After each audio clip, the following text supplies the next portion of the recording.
함께 하나님의 말씀을 보겠습니다. 요한계시록 14장 14절에서 20절 말씀입니다.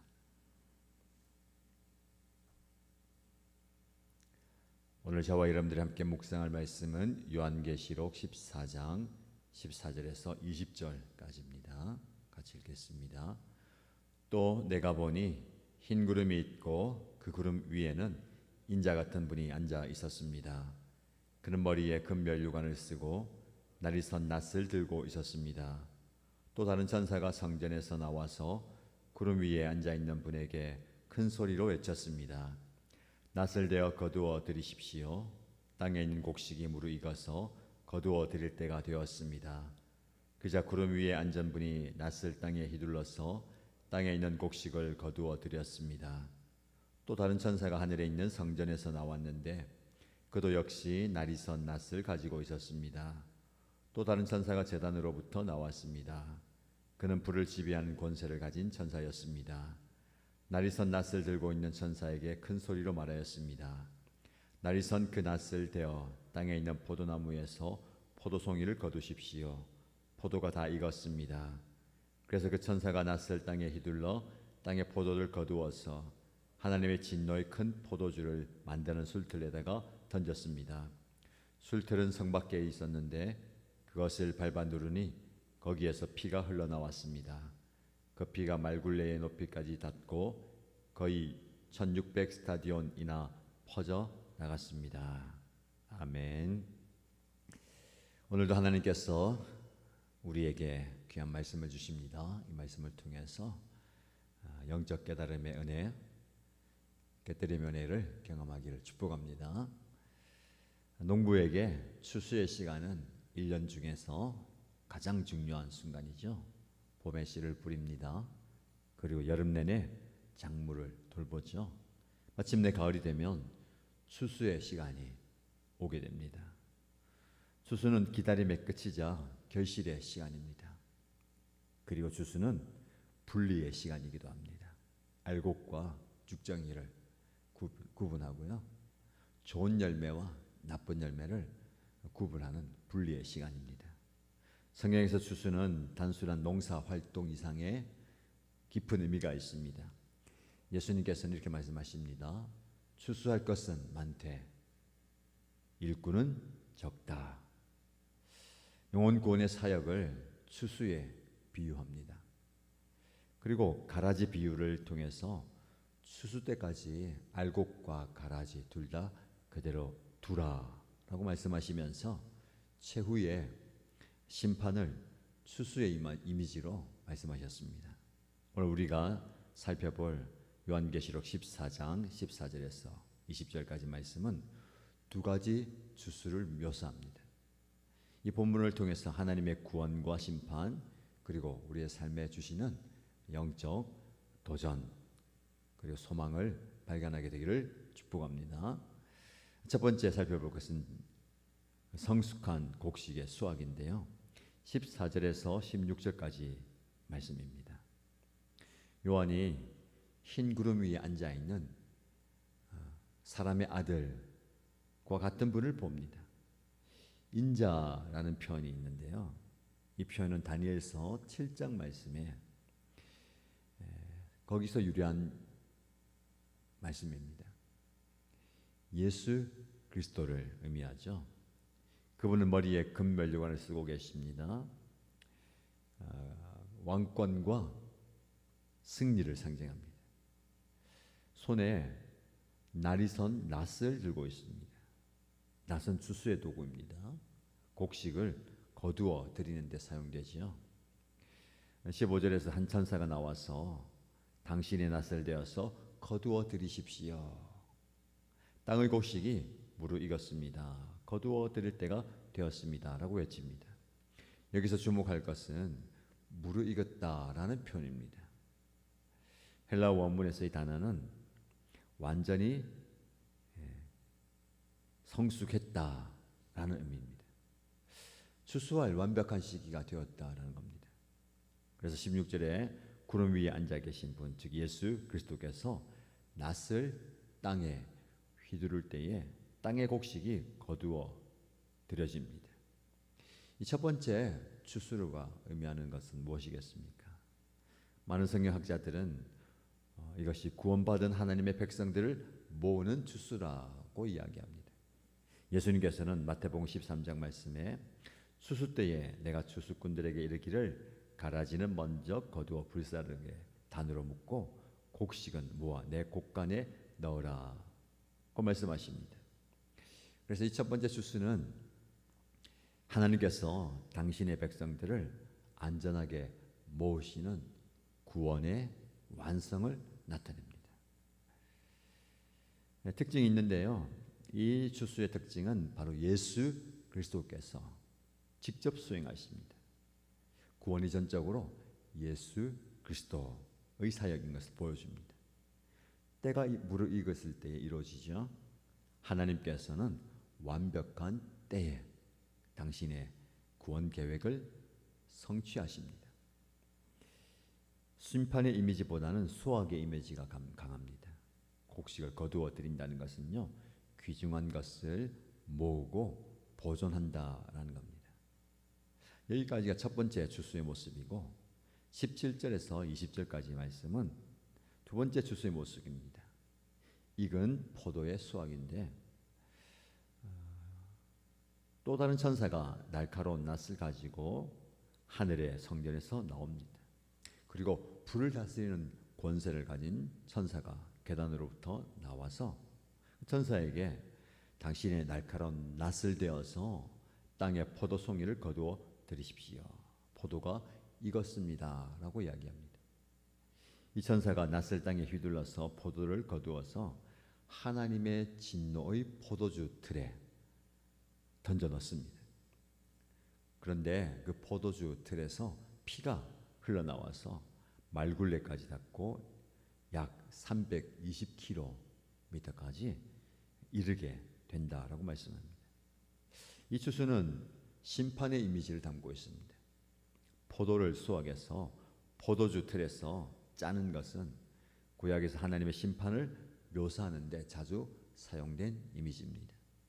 이사야 63장 3절에 보면 하나님은 내가 홀로 포도주를 밟았다, 포도주 틀을 밟았다라고 말씀하시면서 당신의 심판을 설명하시죠. 이 추수의 특징은 천사들에 의해서 수행됩니다. 첫 번째 추수와는 달리 예수 그리스도께서 직접 수행하지 않죠. 그리고 포도가 익었을 때 이루어집니다. 아까 말씀드린 것처럼 익었다라는 것은 완전히 성숙했다. 이것은 죄의 성숙, 완성을 가리킬 수가 있습니다. 심판의 이미지가 강합니다. 포도주 틀에 던져넣고 짜는 것은요, 심판과 진노의 모습입니다. 피의 이미지가 나타나죠. 흘러놓은 피가 말굴레까지 닿고 먼 거리까지 퍼져나간다라는 것은요, 심판의 심각성, 심판의 규모를 나타냅니다. 두 가지 추수를 말씀드렸는데 이 두 가지 추수에 대조점이 있습니다. 어떤 의미가 있을까요? 주체의 차이죠. 첫 번째 추수는 예수 그리스도께서 직접 수행하시지만 두 번째 추수는 천사들이 수행합니다. 대상의 차이가 있습니다. 첫 번째 추수는 곡식을 대상으로 하고 두 번째 추수는 포도를 대상으로 합니다. 결과가 차이 있습니다. 첫 번째 추수는요, 단순히 거두어 드리는 것으로 끝나지만 두 번째 추수는 포도주 틀에서 짜여지는 심판으로 이어집니다. 이 이미지는 예수님께서 마태복음 13장에 가라지 비유에서 추수 때에 가라지와 알곡을 분리한다라고 말씀하십니다. 이 두 가지 추수는 궁극적으로 하나님의 구원과 심판이라는 두 가지 측면을 우리에게 말씀해 줍니다. 자, 이 말씀이 오늘 저와 여러분이 주는 교훈은 무엇이겠습니까? 첫 번째는요, 추수의 때가 반드시 온다라는 사실을 기억하며 오늘을 살아야 됩니다. 농부가 씨를 뿌릴 때에 추수를 기대하죠. 마찬가지로 하나님께서도 당신의 시간표에 따라서 모든 것을 마무리할 때가 오게 됩니다. 지금 우리가 보는 세상은요, 미완성의 상태입니다. 불의가 승리하는 것 같고 악한 자들이 이기는 것 같아 보입니다. 그러나 갈라디아서 6장 말씀에 스스로 속이지 말라. 하나님은 업심 여김을 받지 아니하나니 사람이 무엇으로 심든지 그대로 거두리라. 우리가 선을 행하되 낙심하지 말지니 포기하지 아니하면 때가 이름에 거두리라고 말씀하십니다. 그러면 추수의 법칙은요, 반드시 심은 대로 거둔다라는 겁니다. 두 번째, 우리는 어떤 추수에 참여할 것인지를 선택해야 됩니다. 많은 선택의 기로에 우리가 놓이게 될 때에 우리가 심는 씨앗이 무엇인가에 따라서 그 씨앗에 따라서 우리는 열매를 거두게 될 겁니다.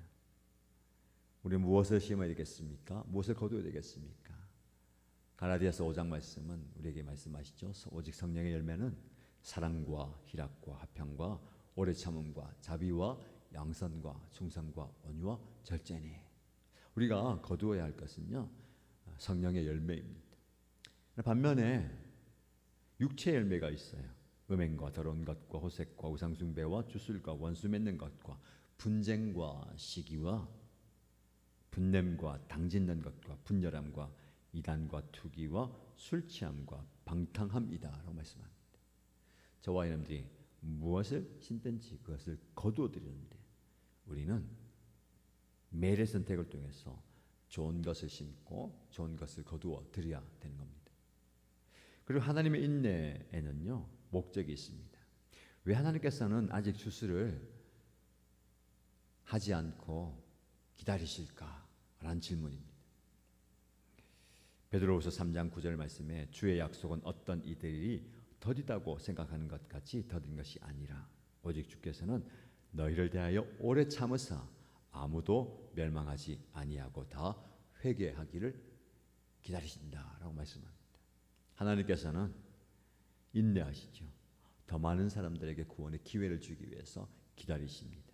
우리 이 시간을 하나님의 관계를 깊이 하고 다른 이들에게 복음을 전하는 데 사용해야 되는 겁니다. 하나님의 기다림의 기간, 인내의 시간이 우리에게는 복음 증거의 시간이 되어야 되는 겁니다. 그리고 우리는 심판의 현실을 직시해야 됩니다. 추수의 이미지, 심판의 이미지는 우리에게 불편함을 줍니다. 피가 말굴레까지 차오르고 300km 이상 이른다라는 표현, 심판의 심각성입니다.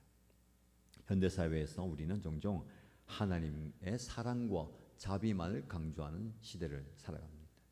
그러나 분명히 사랑과 자비가 있는 반면에 공의와 심판이 있다라는 겁니다. 죄에 대한 심판이 있음을 기억하고 우리의 언행, 심사를 하나님 보시기에 합당하게 세워가야 되겠죠.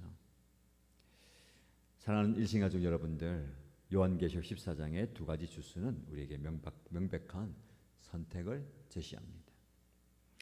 우리는 예수 그리스도와 함께 거두어질 알곡이 되겠습니까?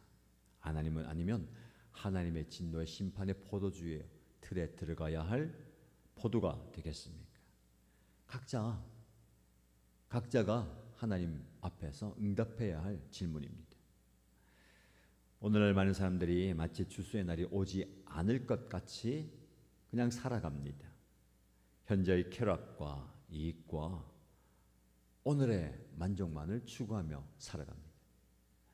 영원한 결과를 생각하지 않습니다. 그러나 우리는 오늘을 최선으로 살면서 우리가 심는 이 씨앗의 영원한 결과를 내다 보아야 합니다. 그래서 예수님과의 관계를 깊이 가지시기 바랍니다. 매일의 선택이 참으로 귀한 선택이 되어야 합니다. 성령의 열매를 맺을 수 있도록 성령의 씨앗을 심어야 합니다. 그리고 예수 그리스도의 구원의 사역에 우리가 함께 동참해야 됩니다. 그리고 제일 중요한 것은 영혼의 관점을 가지고 살아야 되는 겁니다. 우리가 주목하는 것은 보이는 것이 아니요 보이지 않는 것이다 라고 말씀합니다. 보이는 것은 잠깐이요 보이지 않는 것은 영원합니다 라고 말씀합니다. 우리의 결정과 우선순위, 우리의 삶이 영원한 것에 가치를 두고 살아가야 할 것입니다. 오늘 말씀을 통해서 오늘 우리에게 주는 교훈을 마음에 새기십시다. 그리고 오늘을 살아갈 때에 나에게 주어진 보이는 삶을 최선으로 살되 그것이 다가 아니고 보이지 않는 영원한 것에 가치를 두면서 영적인 것을 심고 영적인 것을 거두어드리는 저와 여러분의 삶이 되기를 주님의 이름으로 축복합니다.